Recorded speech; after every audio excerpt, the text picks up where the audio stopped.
Well, first, I think we should preface it by, like, what is a personality disorder? Okay. Because the reason why that term exists in the first place is because these are disorders that historically nobody knew what to do with.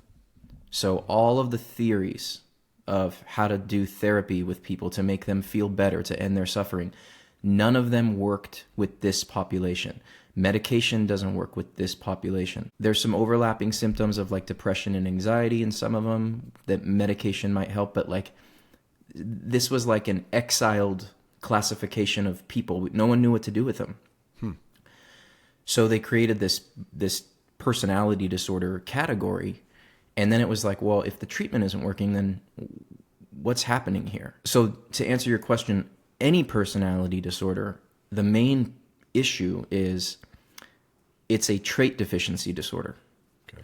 We all have traits, right? Right. Like agreeableness, conscientiousness, there's somebody told me recently, I didn't even know this, but I guess there's like 400 personality traits or something. Wow. But the disorder happens when the person is so inflexible in their traits or lacking in traits that they have like one predominant trait it shows up in every aspect of their life. It's enduring, it's a pattern, it's easily detectable in early childhood. A lot of people don't like to hear that, but the data just show that it really is. And so borderline and narcissist, those are the most popular, I would say, because those are the most, I don't mean this in an insulting way, but those are the most dramatic. So when we're talking about creating drama in relationships and in quality of life, those seem to be the ones that are the most popular because they're the most notorious for like the level of drama that they cause in people's lives. Let me ask you something. So you said medicated. Mm-hmm. You mentioned medicine. Mm-hmm. So these cannot be cured through medication, correct? I guess they can be treated or... Well, historically they were, doctors tried to medicate these, they don't even refer to them as symptoms because they're traits. Okay. So, medication treats symptoms, like... So that'd be the same thing as trying to treat agreeableness or trying to treat empathy. There's something no like medication that, right? You for... can't treat that, right? Correct, right. Okay. Yeah. And I'm kind of jumping ahead, but is there therapy to help with that? I mean, I'm sure you could get therapy to help you with being less agreeable. So I guess, is there therapy, and does it work? Will it cure you? No? What?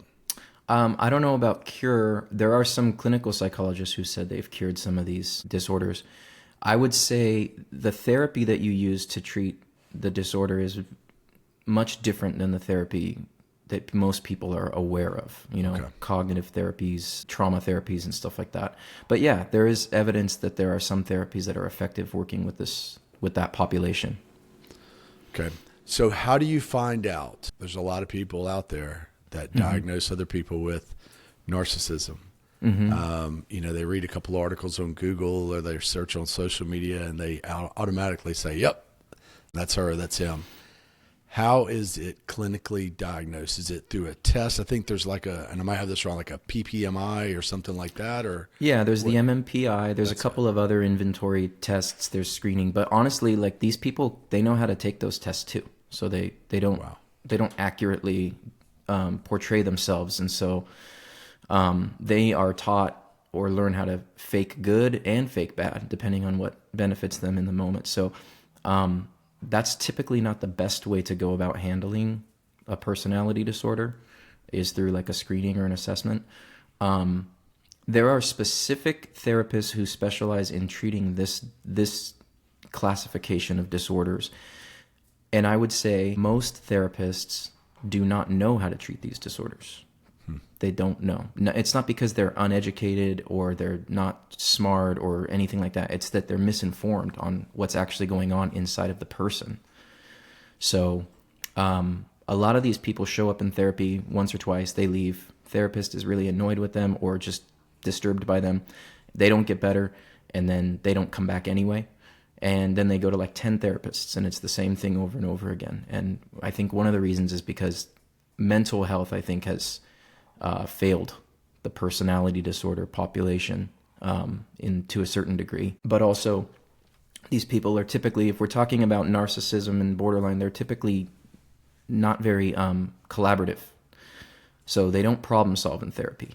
They don't come saying I have symptoms. They usually come talking about how other people are making their life difficult. So it's difficult to treat them.